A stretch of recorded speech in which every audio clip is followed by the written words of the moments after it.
नमस्कार मंडळी. मंडळी, मी वास्तू ज्योतिष सल्लागार नयन धोत्रे आपल्या सगळ्यांचं स्वागत करतो आपल्या या आवडत्या YouTubeवरील चॅनल ज्योतिष कट्टामध्ये. चॅनलला अवश्य सबस्क्राईब करा, सोबत दिलेलं बेलचं चिन्ह सुद्धा दाबा. आजच्या या भागामध्ये आपण माहिती करून घेणार आहोत राशी चक्रातल्या पहिल्या म्हणजे मेष राशीच्या जून 2026 महिन्यातल्या मासिक राशी भविष्याची. नेहमीप्रमाणेच हे राशी भविष्य आपल्या चंद्र राशी म्हणजे जन्म राशीनुसार असणार आहे. तसेच यामध्ये सांगितलेली जी काही भविष्यविषयक माहिती आहे ही आपल्या वैयक्तिक कुंडलीतील ग्रहस्थिती, परिस्थिती, दशा, महादशा यानुसार आपल्याला अनुभवायला मिळत असते. हे ज्योतिषशास्त्रीय सत्य लक्षात घेऊन हा व्हिडिओ आपल्याला पाहायचा आहे. असं असलं तरी महत्त्वाचे मिळणारे शुभ किंवा अशुभ ढोबळ परिणाम कमी अधिक फरकाने निश्चितपणे आपल्याला अनुभवायला हे मिळतातच आणि म्हणूनच आपण ठेवू शकता काटेकोर लक्ष आणि करू शकता परिपूर्ण नियोजन या संपूर्ण महिन्याचं.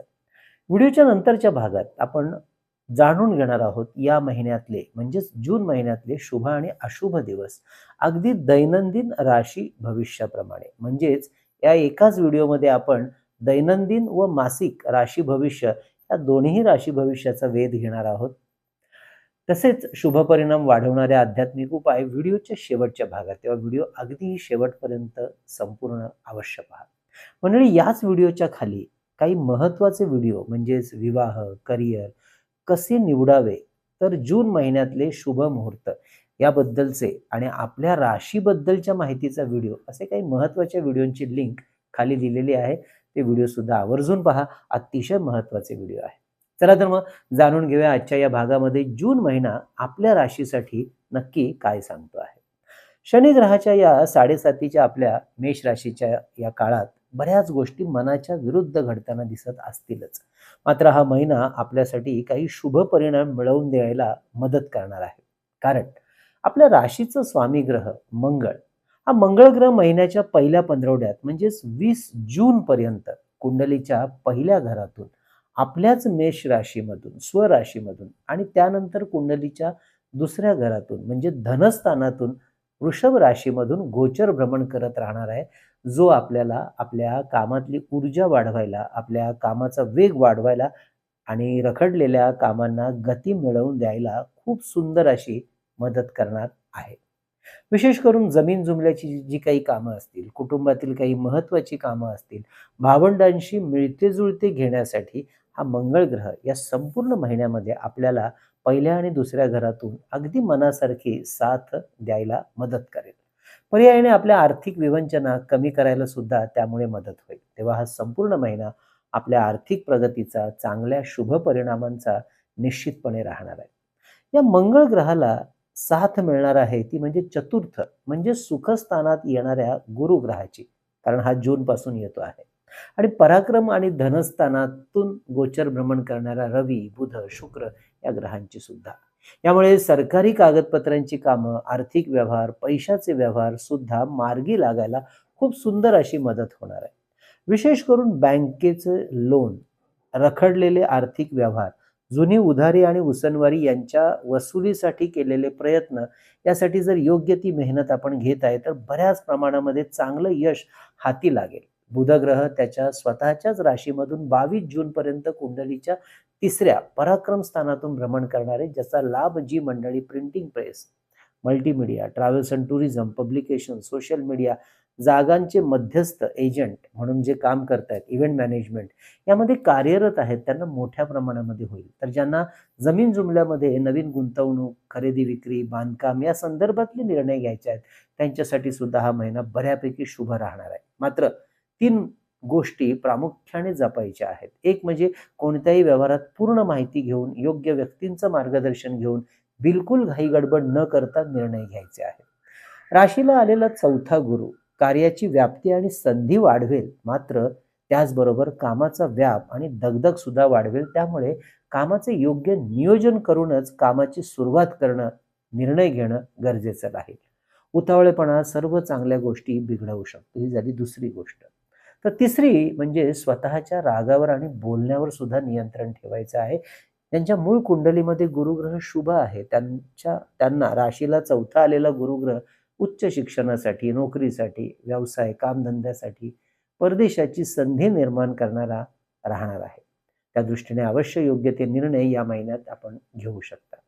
पंचम स्थानावर पडणारी मंगळ ग्रहाची शुभ दृष्टी आणि याच स्थानात आधीपासून असलेला केतू हा इंजिनिअरिंग, कॉम्प्युटर, ऑटोमोबाईल, IT, संरक्षण, क्रीडा, कला या क्षेत्रामध्ये शिक्षण घेत असलेल्या किंवा घेऊ इच्छिणाऱ्या विद्यार्थ्यांना उत्तम मदतगार ठरणार आहे. या महिन्यामध्ये प्रसूती होणाऱ्या ज्या महिला आहेत, त्या महिलांनी मात्र आपल्या आरोग्याच्या बाबतीत थोडी जास्त काळजी घ्यायची आहे. ती जास्त आवश्यक असणार आहे. नोकरदार मंडळींना कामाच्या नवीन जबाबदाऱ्या अंगावर येण्याची शक्यता वाढेल आणि कामाचा व्याप सुद्धा, जे आपण मगाशीच पाहिलं, चौथा गुरु येतोय. तर व्यापारी वर्गासाठी हा महिना आर्थिक लाभाचं स्वरूप वाढवायला मदत करेल. जुन्या उधारी आणि उसनवारी यांच्या वसुलीसाठी त्यामुळेच या काळात प्रयत्न केल्यास तर बऱ्यापैकी लाभ पदरात पडेल. नवीन ग्राहक वर्ग या काळात जोडला जाईल. उद्योगधंद्यात मनासारखी वाढही होताना दिसेल. त्यामुळे व्यापार उद्योग वाढीसाठी योग्य ते निर्णय आणि प्रयत्न या काळात अवश्य करू शकता. विशेष करून जी मंडळी जमीन जुमला, इलेक्ट्रिसिटी, गाड्यांचे चार्जिंग स्टेशन, गाड्यांचे गॅरेज, गाड्यांचे स्पेअर पार्ट्स, इलेक्ट्रॉनिक मशिनरी या संदर्भातलं व्यवसाय उद्योग करत आहेत, त्यांच्यासाठी हा महिना विशेष त्या कामातील संदर्भात लाभ वाढवणारा राहणार. तर ज्यांना या व्यवसायात नव्याने पदार्पण करायचं आहे, ती मंडळी अवश्य या महिन्यात तसा विचार आणि आखणी करू शकतात आणि हा आपला विचार अंमलामध्ये आणू शकतात. मंगळ ग्रहाची 7व्या घरावर पडणारी दृष्टी मात्र आपल्या वैवाहिक जोडीदाराबरोबर सामंजस्याने घ्या असं सांगत आहे आणि वादावादी टाळावी लागणार. मात्र शुक्र आणि बुध ग्रहाची साथ जोडीदाराबरोबर नवीन व्यवसाय किंवा नवीन कार्याची सुरुवात करण्यासाठी शुभ आणि लाभदायक राहील. विवाह इच्छुक मंडळींना सुद्धा हा शुक्र ग्रह मनासारखा जोडीदार निवडण्यासाठी अनुकूल राहील. मात्र राशीला चौथा गुरु असल्यामुळे आपल्या गुरुजींचं मार्गदर्शन म्हणजे विवाहाचा मुहूर्त काढण्यासाठी अवश्य घ्यावा लागेल. आरोग्याचा विचार करता उष्णतेचे आजार, पित्ताचा त्रास सांभाळायचा आहे. आपल्या राशीच्या संदर्भातील विस्तृत माहिती देणारा एक सुंदर व्हिडिओ आपण नुकताच प्रकाशित केलेला आहे. तर त्यामध्ये असणाऱ्या नक्षत्रांची सुद्धा माहिती त्यामध्ये दिलेली आहे. अवश्य या व्हिडिओची लिंक आम्ही खाली देत आहोत. मुद्दाम तो व्हिडिओ पहा, ज्यामुळे आपलं करिअर, आपलं आरोग्य, आपलं उच्च शिक्षण याबद्दल जरा अधिकची माहिती मिळायला तुम्हाला जास्त मदत मिळेल. तसेच ॲडव्हर्टिजमेंट्स, मार्केटिंग, बँकिंग, फायनान्स, त्याचप्रमाणे share market, tax consultations, investment sector म्हणजे investment consulting, journalism, medical, hotel अशा क्षेत्रामध्ये सुद्धा जी मंडळी कार्यरत असतील त्यांच्यासाठी सुद्धा हा जून महिना शुभ आणि लाभ मिळवून द्यायला खूप सुंदर सहाय्यभूत ठरणार आहे. तेव्हा नवनवीन संधींवरती अवश्य लक्ष ठेवा आणि संधीचा लाभ घ्यायला मात्र बिलकुल चुकू नका. कुटुंबाच्या आर्थिक हिताचे निर्णय या महिन्यात आपण अवश्य घेऊ शकता. तर ज्यांना कामानिमित्ताने घरापासून लांब जायचे आहे, प्रवास करायचे आहे, त्यांनी अवश्य तसं नियोजन करायला हरकत नाही. त्यामध्ये लाभ आहेत. एखादी शस्त्रक्रिया याही महिन्यात आपल्या शरीरावर संभवते, त्यासाठी आपल्या डॉक्टरांचे सेकंड ओपिनियन अवश्य घेऊ शकता. असं असलं तरी या महिन्यात अगदी सुरुवातीपासून रवी ग्रहाची साथ अनुकूल लाभणार असल्यामुळे आरोग्याच्या काही जुन्या प्रश्नांवरती काम करायला, योग्य डॉक्टरी सल्ला घ्यायला हा महिना आपल्याला बऱ्यापैकी शुभ राहणार आहे. म्हणजे आपल्याला सुद्धा आपल्या वैयक्तिक कुंडलीचे किंवा वास्तू विषयातलं सशुल्क मार्गदर्शन आमच्याकडून करून घ्यायचं असल्यास अवश्य आमच्या कार्यालयाच्या संपर्क नंबरवर व्हॉट्सअप मेसेज करून कशा प्रकारे केलं जातं आपल्याला मार्गदर्शन याबद्दलची अवश्य आधी माहिती जाणून घ्या आणि त्यानंतर आपली अपॉइंटमेंट बुक करा. हे मार्गदर्शन ऑनलाईन फोनवरूनच करत असल्यामुळे अगदी आपण देशाच्या कानाकोपऱ्यातून किंवा परदेशातून सुद्धा आमच्या इतर क्लायंट्सप्रमाणे मार्गदर्शन सहज आपल्या घर बसल्या घेऊ शकता. आमचा संपर्क नंबर आहे 9892156163. हा नंबर थंबनेलवर आणि खाली डिस्क्रिप्शनमध्ये नेहमी दिलेला असतो. या महिन्यातल्या शेअर मार्केटच्या इन्व्हेस्टमेंटचा विचार करता FMCG, IT, banking, pharma, finance, power, engineering, chemical असे बरेचसे सेक्टर फायद्याचे राहतील. अर्थात आपल्या इन्व्हेस्टमेंट कन्सल्टंटचा सल्ला मात्र घ्यायला विसरू नका. इंट्राडे ट्रेडिंग करणाऱ्यांसाठी हा संपूर्ण महिनाच लाभाचा असणार आहे. उतावळेपणा मात्र टाळायचा आहे. तर मंडळी, ही होती या जून महिन्यातील महत्त्वाच्या गोचर ग्रहांच्या भ्रमणाची स्थिती, परिस्थिती आणि परिणाम म्हणजेच मासिक राशी भविष्य. आता आपण थोडक्यात परंतु अतिशय महत्त्वपूर्ण म्हणजे दैनंदिन राशी भविष्य जाणून घेणार आहोत. त्यामुळे या महिन्यातले शुभ आणि अशुभ दिवस आपल्याला समजायला अजून जास्त सोयीचं जाईल. या महिन्याची सुरुवात थोडी काळजी वाढवणारी राहणार आहे. म्हणजे अगदी पहिला दिवस 1 जून. त्यामुळे व्यवहारामध्ये सावधानता राखा. वादावादीपासून थोडंसं स्वतःला लांब ठेवा. प्रत्येक ठिकाणी थोडं सामंजस्याने घ्या आणि जुन्या आरोग्याच्या समस्यांकडे दुर्लक्ष करू नका. लांबचे प्रवास जमलं तर अवश्य टाळा. 2 ते 8 जून हे पुढचे 7 दिवस आपल्या कार्याच्या अनुषंगाने भाग्याची साथ उत्तम देणारे राहतील. यात्रा, धर्मकार्य, मंगल कार्य यासाठी हे दिवस शुभ राहतील. मित्र, नातेवाईक, वडीलधारी मंडळी, वरिष्ठ अधिकारी वर्ग यांची आपल्या कामाच्या संदर्भात उत्तम साथ मिळेल. त्यांची मदत सुद्धा आपल्याला घ्यायला हरकत नाही. नोकरीमध्ये अनुकूल परिणाम साधू शकाल. नवीन नोकरीच्या शोधात असलेली जी काही मंडळी आहेत त्यांच्याकरता हे दिवस शुभ राहतील. धनवृद्धी, भाग्यवृद्धी याचा अतिशय सुंदर अनुभव या दिवसांमध्ये मिळेल. थांबून राहिलेल्या कामांना पुन्हा एकदा गतिमान करण्यासाठी हे दिवस शुभ असतील. पुढचे 2 दिवस 9-10 जून कुटुंबाच्या आणि स्वतःच्या आरोग्याकडे मात्र आपल्याला जास्त लक्ष द्यायचं आहे. नवीन गुंतवणूक, महत्त्वाचे निर्णय थोडे सांभाळून घ्यावे लागतील.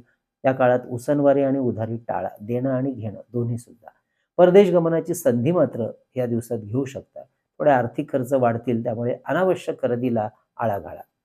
11 ते 16 जून हे पुढचे 6 दिवस अतिउत्तम दिवस. स्वतःसाठी, कुटुंबासाठी महत्त्वाचे निर्णय या काळात आपण अवश्य घेऊ शकता. उत्साह आणि आनंद वाढवणारे दिवस राहतील. नवीन गुंतवणूक, जुन्या गुंतवणुकीमधून प्रॉफिट बुकिंग यावर अवश्य लक्ष द्या आणि निर्णय सुद्धा घेऊ शकता. 17-18 जून पुढचे 2 दिवस घराच्या कामाकडे जरा जास्त लक्ष द्यावं लागेल. कुटुंबातील कुरबुरी थोड्या या काळात मानसिक त्रागा वाढवतील. मात्र भूमी, भवन, वाहन काही महत्त्वाच्या गोष्टींच्या खरेदी विक्रीसाठी हे दिवस शुभ राहतील. 19, 20, 21 जून पुढचे 3 दिवस विद्यार्थी, गुंतवणूकदार, नोकरदार यांच्यासाठी अतिशय अप्रतिम असे शुभ दिवस. प्रॉफिट बुकिंग, नवीन गुंतवणूक, महत्त्वाच्या परीक्षा, इंटरव्ह्यूज यासाठी हे दिवस अनुकूल असतील. 22-23 जून पुढचे 2 दिवस आरोग्याच्या आणि हितशत्रूंच्या संदर्भात काळजी घ्यायला लावणारे. थोडे धावपळ आणि दगदगीला आराम द्या. विरोधकांच्या हालचालीवर मात्र लक्ष ठेवा आणि अनावश्यक धाडस नको तिथे करू नका. 24 ते 25 पुढचे 2 दिवस व्यापार, उद्योग, महत्त्वाचे निर्णय, कोर्ट कचेरी यासाठी मात्र शुभ राहतील. 26, 27, 28 जून हे पुढचे 3 दिवस कुठलेही महत्त्वाचे निर्णय या काळात घेणार असाल तर थोडंसं सांभाळून राहा आणि निर्णय घ्या. तर महिन्याचे शेवटचे 2 दिवस 29-30 जून महत्त्वाच्या कामांना पुन्हा एकदा सुरू करण्यासाठी, धार्मिक, मंगल कार्य यासाठी हे दिवस शुभ राहतील. मंडळी, ही होती 30 दिवसांची जून महिन्याची आपल्या राशीची माहिती. या महिन्यात शुभ परिणाम वाढवण्यासाठी हनुमंताची आणि गणेशाची मंत्र उपासना साधना अवश्य वाढवा. शक्य झालं तर रोज हनुमान चालिसा, भीमरूपी मारुती स्तोत्र, संकटनाशक गणपती स्तोत्र, गणपती अथर्व शीर्ष यांचं पठण आपल्याला वेळ मिळेल तसं अवश्य करा. तर मंडळी, ही होती मेष राशीविषयी जून महिन्यातली संपूर्ण मासिक आणि दैनंदिन राशी भविष्याविषयीची माहिती. माहिती कशी वाटली अवश्य कळवा. व्हिडिओला जास्तीत जास्त लोकांपर्यंत पोहोचण्यासाठी अवश्य शेअर करा. आवडला असेलच लाईक सुद्धा करा. तसंच मंडळी, आपल्या ज्योतिष कट्ट्याच्या वतीने आपण जी 3 पुस्तकं प्रकाशित केली त्यापैकी विविध स्तोत्र आणि मंत्र यांचं संकलित केलेलं चैतन्य लहरी भारतात कुठेही मागवायचं असेल तर आपल्या कार्यालयाच्या संपर्क नंबरवर 330 रुपये फोन पे करून त्याचा स्क्रीनशॉट, तुमचा संपूर्ण पत्ता, पिनकोड नंबर आम्हाला व्हॉट्सअप करा. तसेच परमपूज्य टेंभेस्वामी महाराजांनी लिहिलेला अप्रतिम ग्रंथ श्री सप्तशती गुरुचरित्र सार 700 ओव्यांचा हा ग्रंथ 151 रुपये फोन पे करून आपण घरपोच मागवू शकता. स्त्री, पुरुष, आबाल, वृद्ध कोणीही याचं वाचन आणि पारायण करू शकतं. तर अष्टोत्तर शतनामावली हा सुद्धा 151 रुपये फोन पे करून आपण हे पुस्तक मागवू शकता. यामध्ये विविध देवदेवता आणि काही महत्त्वाचे ग्रह यांची 108 नावं संकलित केलेली आहेत. तर आपल्या वास्तूतली चैतन्य ऊर्जा वाढवण्यासाठी हे धूपदीप पात्र सुद्धा आपण ऑर्डर करू शकता. तसंच मंडळी, शुभ मुहूर्तावर अभिमंत्रित आणि सिद्ध केलेली विविध रुद्राक्ष, विविध ग्रहांची यंत्र, विद्यार्थ्यांच्या स्मरणशक्ती एकाग्रतेसाठी गणेश रुद्राक्ष, सिद्धी गणेश यंत्र, सरस्वती यंत्र, आपल्या ऐहिक सुखासाठी आपल्या कार्यालयात आणि वास्तूत ठेवता येण्यासारखं श्री यंत्र, कुबेर यंत्र, वास्तुदोष निवारण यंत्र, अन्नपूर्णा यंत्र, सुदर्शन यंत्र, वास्तू इंद्राणी यंत्र, मेरुश्री यंत्र, लक्ष्मी कवडी, दक्षिणावर्ती शंख ही सुद्धा आपल्याला ऑर्डर करायची आहेत. व्हॉट्सअप करा, माहिती घ्या आणि अवश्य आपली ऑर्डर बुक करा. तर मंडळी, हा असा जून महिना आपल्या आनंदात आणि उत्साहामध्ये उधाण आणणारा राहो हीच भगवंताचरणी प्रार्थना. पुढच्या भागात वृषभ राशीबद्दल माहिती घ्यायला पुन्हा एकदा आपल्या या चॅनलला भेट द्या. तर मंडळी, आपल्या राशी आणि नक्षत्राची माहिती घेणारे व्हिडिओ प्रकाशित झालेले आहेत, त्यांची लिंक खाली देतो. ते व्हिडिओ सुद्धा आवर्जून पहा. तोपर्यंत कळावे लोभय असावा. धन्यवाद.